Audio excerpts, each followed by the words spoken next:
Tania Likutei Amarim, nous sommes au Perek Tedvav, la page 40, Raf Amoud Bet, et nous allons reprendre au point 7 lignes par le bas. J'avais déjà lu quelques lignes la dernière fois, mais je vais reprendre pour la Shlemut du Inyan. Nous avons expliqué la dernière fois qu'il y a deux catégories de Benoni. Il y a le Tzadik d'abord, qui lui n'a pas besoin de se battre contre son Yetzer Hara parce qu'il l'a déjà éliminé. Et puis il y a le Benoni, qui lui aussi contrôle ses pensées, ses paroles et ses actions, mais il a besoin de se battre. Maintenant, lorsqu'il se bat, il y a celui qui se bat vraiment, et celui qu'on va appeler Oved Elohim, et celui qui n'a pas besoin de se battre. Pourquoi il n'a pas besoin de se battre? Si le mal est toujours en lui, qu'il ne l'a pas renvoyé, il risque de reprendre le contrôle. Et la Noirzaken nous a déjà expliqué, on a déjà vu l'autre jour, que il n'a pas besoin de se battre parce que tout simplement c'est dans sa nature. Son effet Shabamit n'est pas très violent, on va dire. Donc il n'a pas trop besoin de se battre contre lui. Alors dans les mots. Oved Elohim Asher Lo Avado. Il y a deux catégories de Benoni. Celui qui fait des efforts, celui qui n'en fait pas. Falpiken est no racha. Maintenant, il n'est de toute façon pas un racha. Lo avoir mis amav shumaverakala. Il ne fait jamais aucune faute. Vegam kim kol mitzot, chef Charles de Kaiman. Il fait toutes les mitzot qui se présentent, qu'il peut accomplir.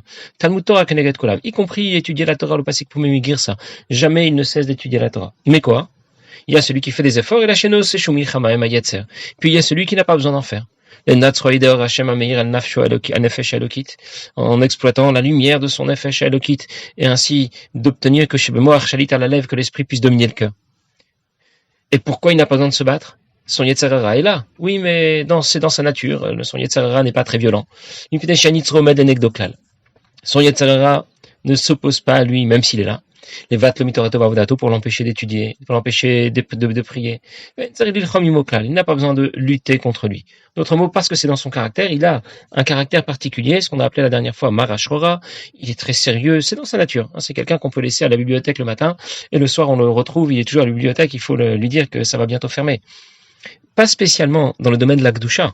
Ça peut être... Je parle de quelqu'un qui a dans sa nature d'être comme ça sérieux, tourné vers lui-même, un peu fermé. Et c'est quelqu'un qui tout simplement va pouvoir rester devant un livre à longueur de journée sans que ça le dérange, sans qu'il ait besoin de souffler ou de prendre l'air. Il est naturellement, c'est dans son caractère que d'être matmid, d'être assidu dans son étude. Pas spécialement de l'imoudé Kodesh, pas spécialement dans le Kodesh, mais ça peut être dans n'importe quoi. Il est tout simplement très scolaire, comme ça, très studieux. Mitolato, il est borat à Marashora, parce que sa Marashora, son sérieux, il ne faut pas traduire ici par angoisse ou ce genre de choses, mais son sérieux et son caractère font que naturellement, sans avoir besoin de lutter contre son effet Shabamit, son effet Shabamit a une nature comme celle-là qui fait qu'il n'a tout simplement pas besoin de faire d'efforts et de lutter. Il n'a pas non plus à lutter contre le désir qu'il pourrait avoir pour les femmes. Il est aussi très froid par rapport à cela naturellement. Et par rapport à tout le reste, tout ce qui pourrait apporter un plaisir à l'homme dans ce monde, eh bien, rien n'intéresse tellement. On lui propose d'aller en vacances au cinéma, ou je ne sais pas, de prendre un peu de bon temps. C'est tout simplement que ça l'intéresse pas. Il doit pas se faire mal et se faire souffrir pour s'empêcher d'y aller, ça l'intéresse pas. Il préfère ouvrir un livre et bouquiner. Du coup, il n'aura pas tellement besoin de réfléchir à la grandeur de Dieu et de construire de l'amour pour Akadosh Baruch Hu, et ainsi d'éveiller par sa réflexion davantage de connaissances, davantage de crainte de Dieu, et ainsi se préserver de désobéir, de transgresser à une mitzvah lotaase, une mitzvah négative.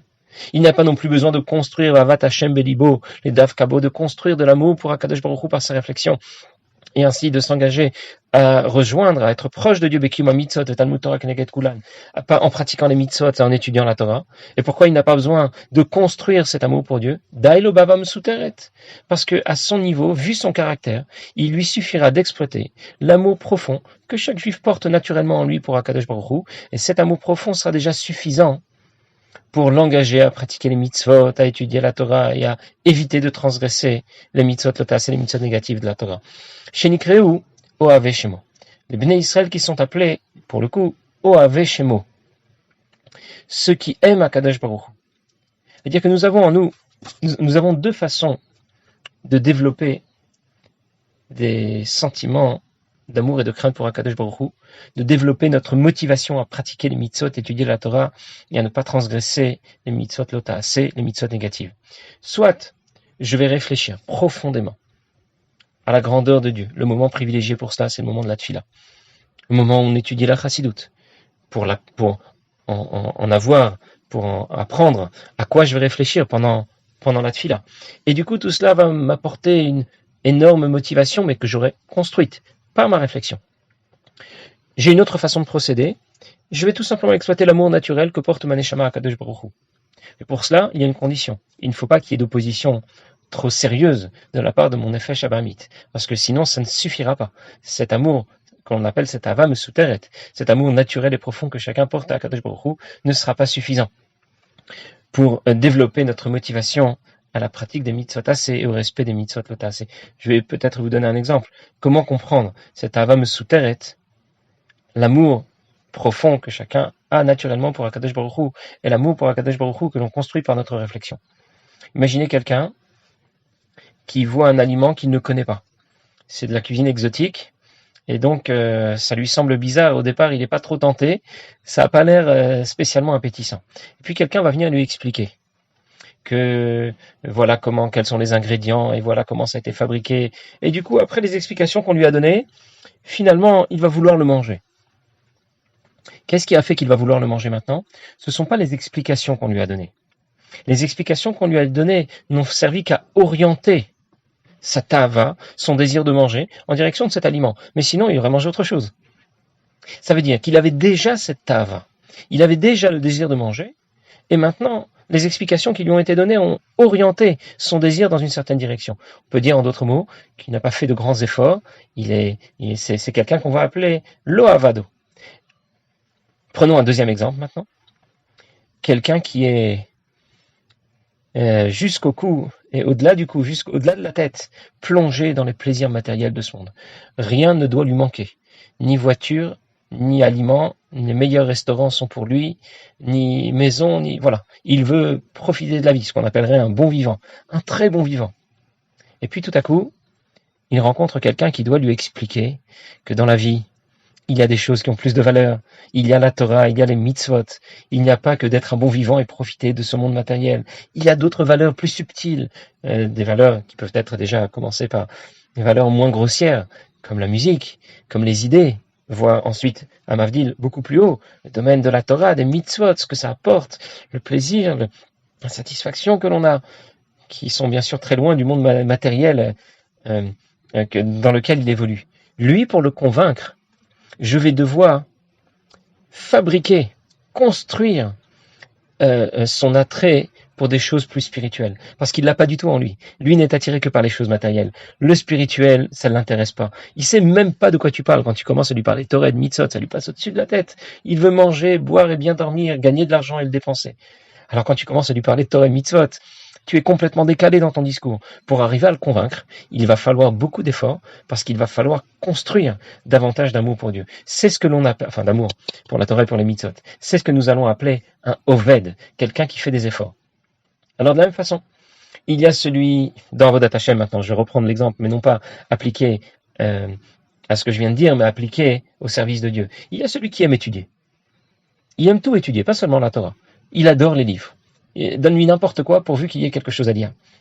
Alors, lui, quand tu vas devoir lui expliquer que parmi tout ce qui peut être lu et tout ce qui peut être étudié, la Torah, ça a vraiment beaucoup de valeur et vraiment, ça lui apportera énormément. Alors, ce sera très bien.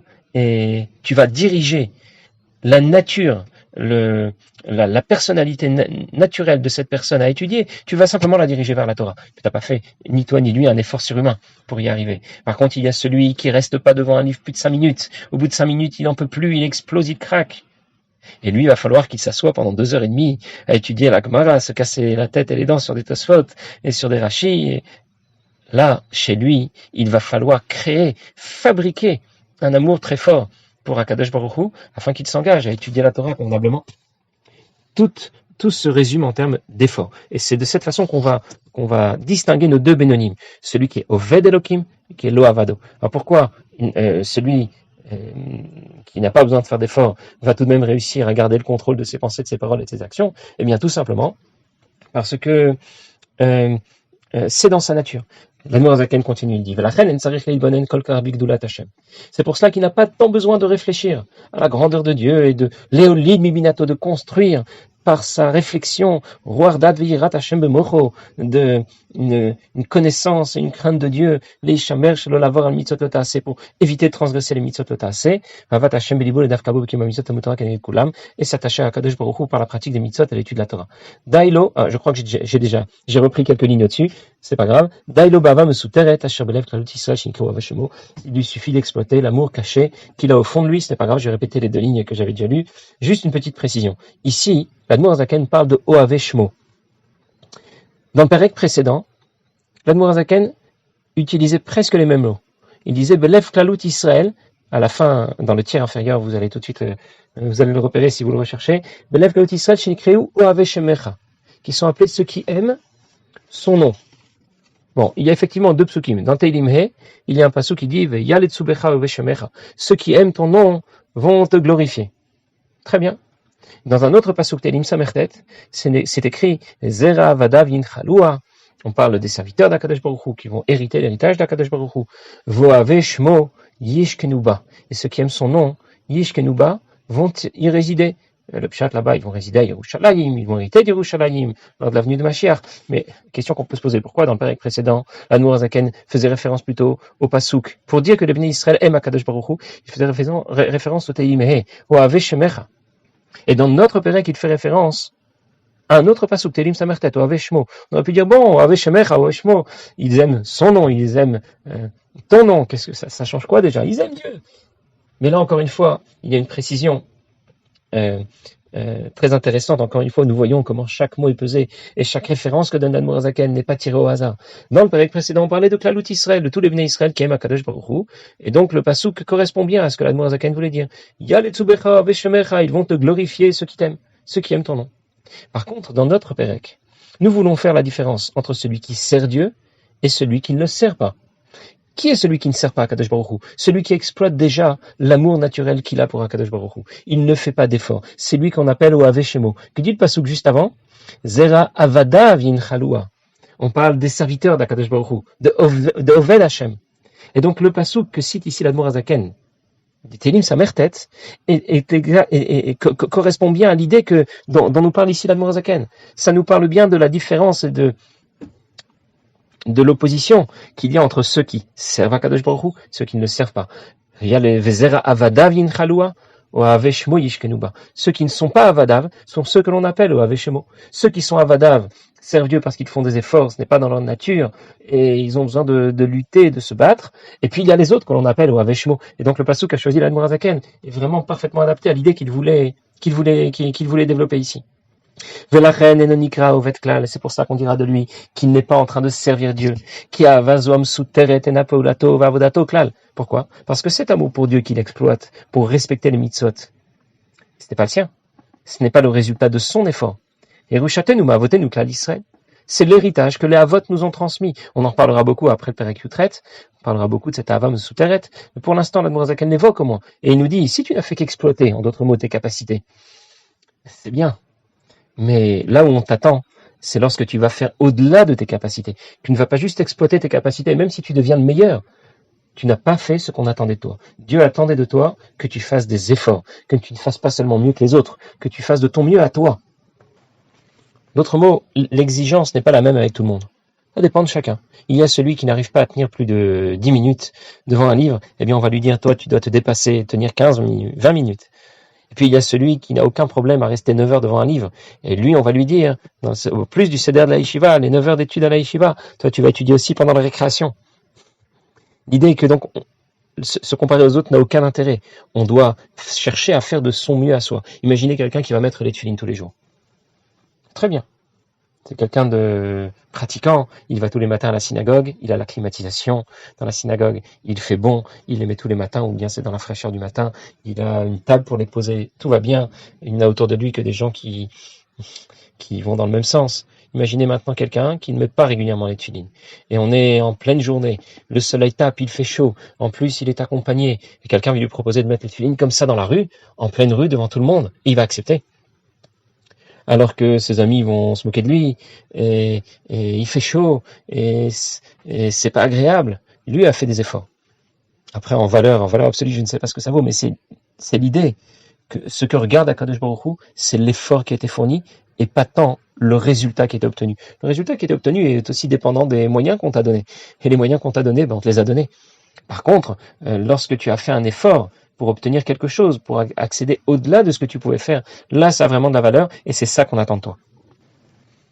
On raconte que lorsque le Tzemar Tzedek était jeune, l'Admour Hazaken, son grand-père, l'a appelé une fois et il lui a dit qu'il avait l'intention de lui donner en cadeau une perception très haute de différents sujets de la Torah.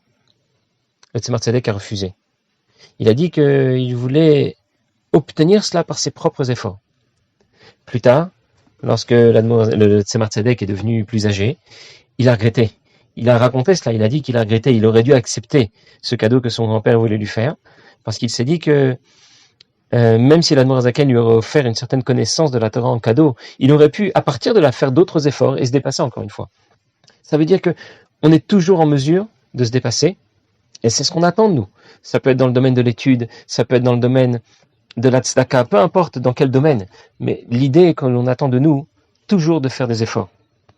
Un chassid a un jour été voir le Tzemar Tzedek pour qu'il bénisse son petit-fils, d'avoir une bonne mémoire, de façon à ce qu'il puisse toujours se rappeler de ce qu'il va voir, de ce qu'il va entendre chez le rabbi, chez les chassidim, et automatiquement, il lui a dit comme ça au rabbi de Tzemar Tzedek, automatiquement il aura la crainte de Dieu.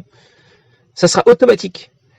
Et le rabbi de Tzemar Tzedek lui a dit, mais ça fait déjà 50 ans que mon grand-père et moi-même, mon grand-père l'Admour Hazaken et moi-même, que mon beau-père l'Admour Haim Tsaï, nous nous battons et nous faisons des efforts pour que les chassidim comprennent que Yirat Shamayim, que la crainte de Dieu doit venir dans un effort. Ça doit pas être quelque chose qui est automatique. Ça doit demander des efforts et du travail.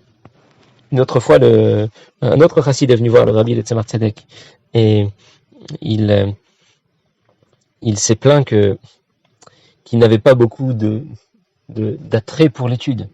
Il demandait au rabbi comment faire et ça lui était difficile. Chaque fois qu'il devait ouvrir un livre, c'était compliqué, il devait se battre et il demandait une bracha au rabbi, au Tzemar Tzedek. Le Tzemar Tzedek lui a répondu, tu ne veux pas étudier, t'as pas envie d'étudier, mais c'est très bien. Dans ce cas, quand tu vas étudier, tu vas le faire parce qu'Akadosh Baruch Hu te l'a ordonné et tu vas faire un effort pour cela. Qu'est-ce que je peux faire moi ? Moi, je n'ai pas cette chance. Moi, j'ai déjà l'envie d'étudier. On raconte aussi que lorsque l'Admour Hazaken avait 5 ans, il avait déjà le sentiment que les portes de la Torah étaient ouvertes devant lui. Il voyait comment chaque chose venait avec facilité. Même les passages les plus compliqués, il les comprenait avec beaucoup de finesse et dans tous les détails, tout était très clair. Et il a bien sûr beaucoup réussi dans ses connaissances de la Torah. Et il a raconté ensuite à son petit-fils, le rabbi le Tzemar Tzedek, que le fait d'avoir tant de facilité l'a privé de faire les efforts qu'il aurait voulu faire. Il aurait voulu en faire encore plus, mais ça venait trop facilement. Et il a raconté au Tzemar Tzedek qu'il avait de la peine de ne pas avoir l'occasion de faire encore plus d'efforts. Jusqu'à ce qu'il ait eu 15 ans, il racontait au Tzemar Tzedek, et quand il a eu 15 ans, on lui a dit qui il était, quel était l'objectif pour lequel sa neshama était descendue dans ce monde, et dans ce cas, il a pu faire des efforts et mener à bien sa mission, même si celle-ci n'était pas spécialement dans les efforts à faire dans le domaine de l'étude de la Torah, parce qu'en ce qui concerne ce domaine, eh bien tout était pour lui très facile. Mais juste pour nous dire que l'Admour Hazaken en a conçu de la peine. Le fait de ne pas pouvoir faire d'efforts, le fait que ce soit trop facile, ça ne lui passait pas. Il aurait bien voulu pouvoir faire des efforts davantage. Donc voilà le mot-clé encore une fois aujourd'hui. Les efforts, c'est sans limite et ça ne s'arrête jamais. Voilà, passez une bonne journée.